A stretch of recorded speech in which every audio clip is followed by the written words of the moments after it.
So good morning everyone. This is the second video of chapter number 4. So let us start. Next paragraph. As days went by, the wife's love for the old lady began to wane. और जैसे जैसे दिन बीतने लगे तो जो जुम्मन की wife है उसका जो बिहेव, उसका जो प्यार है उस बूढ़ी खाला जान के प्रति वो क्या हुआ, धीरे धीरे खत्म होने लगा, कमज़ोर होने लगा। तो मतलब अब धीरे धीरे जो जुम्मन की वाइफ है, पत्नी है, उसका जो बिहेवियर है वो जुम्मन की जो खाला जान है, जो मौसी है, उनके प्रति बदलने लगा, चेंज होने लगा।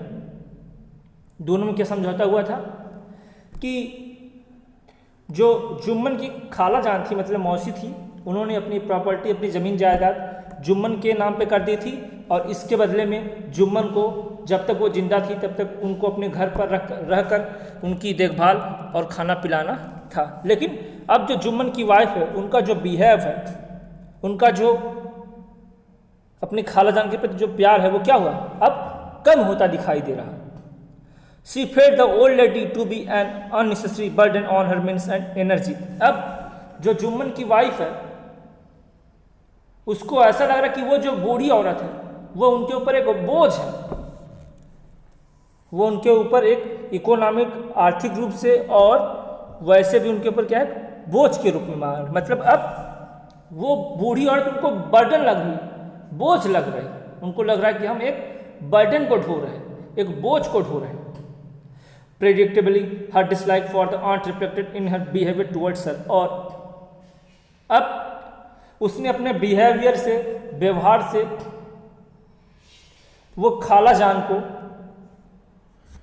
जो जुम्मन से की मौसी खाला जान, उनके प्रति जो जुम्मन की वाइफ, उसका बिहेव पूरी तरीके से चेंज हो गया है। और उसके बिहेवियर को देखकर जो जुम्मन की मौसी है, जो खाला जान है, उनको भी ये लगने लगा कि ये मुझे पसंद नहीं करते, इनको ऐसा लगता है कि मैं इनके ऊपर बर्डन। क्योंकि आप जैसा बिहेव करोगे तो सामने वाला जान ही जाएगा आपके बिहेव से कि आपके मन में क्या है, आप क्या चाहते हो। The aunt found the cold and frosty behavior of Jumman's wife quite upsetting and hurtful, while Jumman remained indifferent.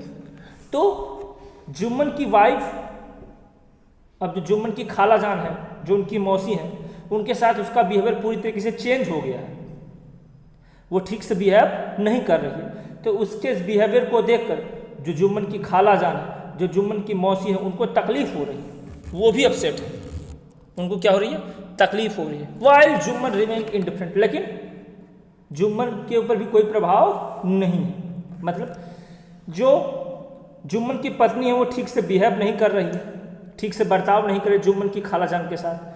तो ये देखकर जुम्मन की खाला जान को तकलीफ हुई और उन्होंने जुम्मन से इस बात की शिकायत की, कंप्लेन की कि तुम्हारी जो बहन है वो मेरे साथ, तुम्हारी जो वाइफ है वो मेरे साथ ठीक से बिहेव नहीं कर रही। लेकिन जो जुम्मन है उसके ऊपर भी इस बात का कोई प्रभाव नहीं पड़ रहा। मतलब अब जो जुम्मन है वो भी अपनी मौसी को पसंद नहीं कर रहा।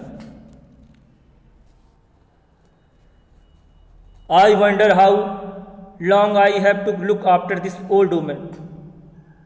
She has given us a little amount of money and now she behaves as if she owns us. तो जो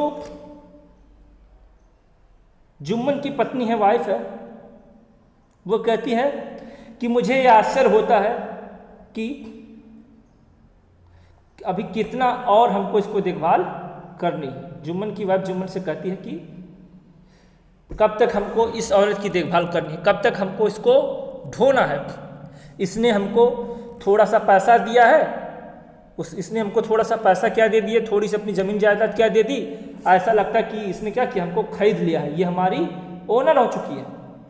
तो जो जुम्मन की वाइफ वो जुम्मन से कह रही है कि इसको हमको कब तक ढोना पड़ेगा, इस बूढ़ी औरत को हमको कब तक इसको ढोना पड़ेगा, कब तक इसकी देखभाल करनी पड़ेगी। इसने हमको थोड़े से पैसे क्या दे दिए हैं और वह ये सोचती कि उसने हमको क्या कर लिया है, खरीद लिया है। मतलब उसने थोड़े से पैसे दिए हैं और हम चले ज़िंदगी भर उसकी क्या करें, देखभाल करें। Kariman made it point to speak loudly so that she could be heard by the old woman. तो जो जुम्मन की वाइफ थी वह इन सब बातों को बहुत तेजी से कहती थी ताकि जो जुम्मन की खाला जान है, जो जुम्मन की मौसी है, वो भी इस बात को सुन सके।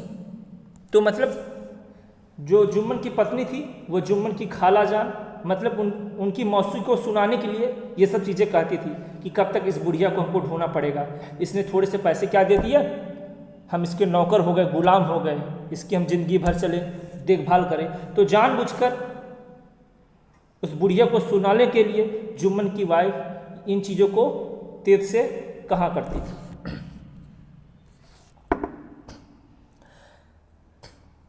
At times the aunt protested against the maltreatment, but she could do little to make the young lady mend her manners. तो कई बार जो जुम्मन की खाला जान है, जो जुम्मन की मौसी हैं, उन्होंने जुम्मन की पत्नी के ये जो बुरा बर्ताव है, इल बिहेव्ड है, इस मैनर का उसने विरोध किया। मतलब जो जुम्मन की मौसी थी वो जुम्मन की वाइफ का विरोध करती थी कि तुम मेरे साथ क्या करो, ठीक से पेश आओ, और सोचती थी कि ये जो यंग लेडी है मतलब जुम्मन की वाइफ है, ये अपने व्यवहार को क्या करेगी, चेंज कर लेगी। तो जुम्मन की जो खाला जान थी, मौसी थी, वो कहती थी कि तुम मेरे साथ ऐसे ट्रीटमेंट मत करो, मैंने तुम्हें पैसे दिए, मैंने तुम्हें अपने ज़मीन जायदाद दी है, तो ये आपकी रिस्पॉन्सिबिलिटी कि आप मेरी क्या करें, देखभाल करें। तो कहती थी कि तुम अपने आप में चेंजिंग लाओ, मेरी ठीक से देखभाल करो, क्योंकि मैंने क्या किया, तुमको अपनी ज़मीन जायदाद और पैसा दिया, तो मेरे साथ ठीक से तुम क्या करो, बर्ताव करो। ये कौन कहती थी, जुम्मन की खाला जान, जुम्मन की मौसी। Even the frugal means she ate were hard to come by, और जो खाना खाती थी वो मुश्किल से उसको खाना मतलब बड़ी मुश्किल से उसको भोजन दिया जाता था। मतलब जब भोजन भी मिलता था तो उसको बहुत कुछ सुनाया करती थी जुम्मन की wife. When the Khalajan could no longer endure this humiliation, कुछ दिन तक तो जो जुम्मन की मौसी है, वो जो बूढ़ी औरत है, वो जुम्मन की पत्नी की यातनाओं को, तानाओं को सुनती रही। लेकिन जब उसको लगा कि उसका ज़्यादा अपमान हो रहा है, जब जुम्मन की मौसी जो खालाजान थी उनको लगा कि अब वह इस अपमान को और ज़्यादा बर्दाश्त और ज़्यादा सहन नहीं कर सकती, सी डिसाइडेड टू लीव सेपरेटली। तो उन्होंने डिसाइड किया कि जब ये लोग मुझे इतना ताना देते हैं, मुझे इतना सुनाते हैं, तो अब मैं और अपमान नहीं सहूँगी और इनके साथ नहीं रहूँगी। तो उसने डिसाइड किया कि वह अकेले में रहेगी। And asked for a small allowance from Jumman so that she could cook her own meals.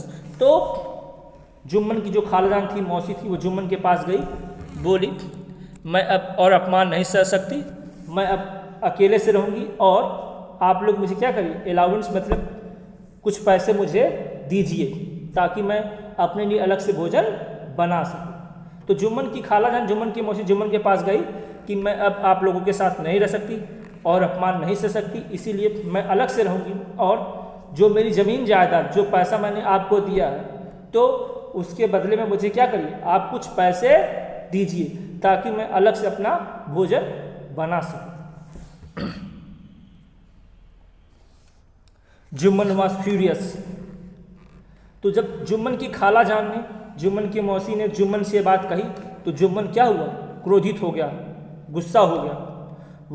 Why should I give you monthly allowance. Jumman ने कहा कि मैं तुमको महीने भर का पैसा क्यों दूँ, मैं तुमको महीने का खर्चा क्यों दूँ, मैं तुमको महीने का खर्चा देने वाला नहीं। Do I not feed you and cloth you. Jumman ने कहा क्या मैं आपको खाना नहीं खिलाता, क्या मैं आपको पहनने के लिए कपड़े नहीं देता, and look after all your needs, क्या मैं तुम्हारी सारी ज़रूरतों को पूरा नहीं करता हूँ। जब जुम्मन की खालाजान मौसी ने कहा कि मैं अलग से रहूँगी और मैं अपना अलग से बना के खाऊंगी, तुम मुझे हर मंथली पैसा दो, तो जुम्मन गुस्सा हो गया और उसने कहा कि मैं तुमको अलग से महीने मंथली पैसा क्यों दूँ, क्या मैं तुमको खाने को नहीं देता, क्या मैं तुमको पहनने को नहीं देता, क्या मैं तुम्हारी सारी ज़रूरतों को पूरा नहीं करता हूँ, बताओ। You want to humiliate us in front of the community. Jumman Sheikh ने कहा कि तुम समाज के सामने हमारी बेइज्जती करना चाहती हो, तुम समाज के सामने हमें अपमानित करना चाहती हो। इंसल्ट करना चाहती। The unfortunate old ladies misery continue. तो जो बूढ़ी व्यक्ति है उसके दशा वैसी ही रही, उसकी जो कंडीशन थी वो बहुत ही क्या थी, दयनीय थी, बहुत ही खराब थी, बिगड़ी हुई थी। The aunt decided to approach the punch for an end to the injustice she was suffering in Jumman household। तो जो जुम्मन की खाला जान है, जुम्मन की मौसी है, वो जान गई कि ये लोग ने तो उसकी ठीक से देखभाल करेंगे और न ही उसको अलग से बनाने और खाने के लिए पैसे देंगे। तो उसने डिसाइड किया कि वो कहाँ जाएगी, पंच में जाएगी, पंचायत में जाएगी और जहाँ पर वह अपनी इस प्रॉब्लम्स को बताएगी, ताकि जो पंचायत उसके साथ जो अन्याय हो रहा है उस अन्याय को खत्म कर सके। तो उसने डिसाइड किया वो पंचायत में जाएगी और अपनी बातों को रखेगी कि जुम्मन अपने घर में उसके साथ जो अन्याय कर रहा है उस अन्याय से उसको न्याय मिले।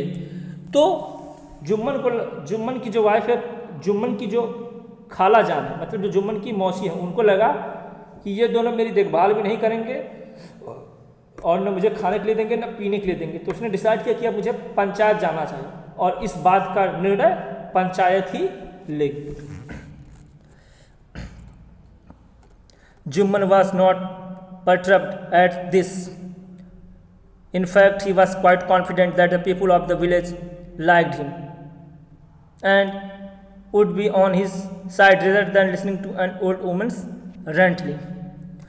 तो जुम्मन की मौसी ने कहा कि मैं पंचायत में जा रहा हूँ इस बात की कंप्लेंट करने के लिए। तो जुम्मन ने कहा जाओ। जुम्मन इस बात से तनिक भी भयभीत नहीं था। जुम्मन को क्यों डर नहीं था? क्योंकि जुम्मन को मालूम था कि सारे गांव के लोग उसका सम्मान करते हैं, उसको पसंद करते हैं और कोई भी उस बुढ़िया का साइड नहीं लेंगे। जुम्मन से कोई मालूम था कि यदि बूढ़ी औरत पंचायत चली भी जाएगी तो भी किसी भी बात की कोई प्रॉब्लम नहीं, क्योंकि पूरे गांव के लोग मेरा ही पक्ष लेंगे, न कि उस बुढ़िया का। In fact he was secretly pleased. अब जो जुम्मन शेख है वो मन ही मन क्या है, खुश है कि बुढ़िया को जाने दो पंचायत में जाएगी तो सभी लोग मेरे पक्ष में रहेंगे और इसको मैं क्या करूँगा, अपने घर से भी निकाल दूँगा। तो जुम्मन शेख बहुत खुश है, जाने दो पंचायत भी मेरे ही फेवर में रहेगी, तो खुश है। I am sick of these daily quarrels he told his wife. अब जो जुम्मन है वो अपनी वाइफ से कह रहा है कि मैं डेली के इन झगड़ों से मैं क्या हो चुका हूँ, थक चुका हूँ, परेशान हो चुका हूँ। अब जुम्मन अपनी वाइफ से कह रहा है कि मैं इन डेली के झगड़ों से मैं भी क्या हो चुका हूँ, परेशान हो चुका हूँ। वो किस लिए कह रहा है? अपनी मौसी को सुलाने के लिए, अपनी मौसी को ताना देने के लिए।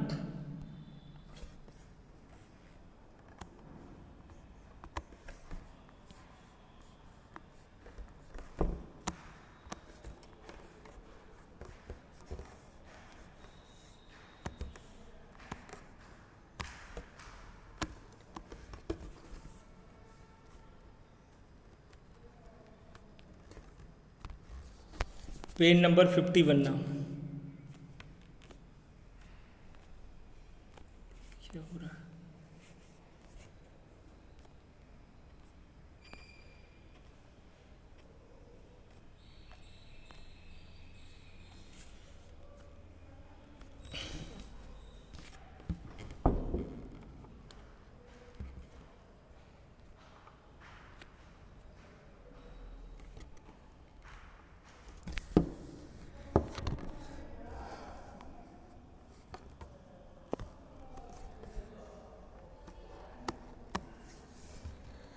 तो आज यहीं तक। Thank you everyone.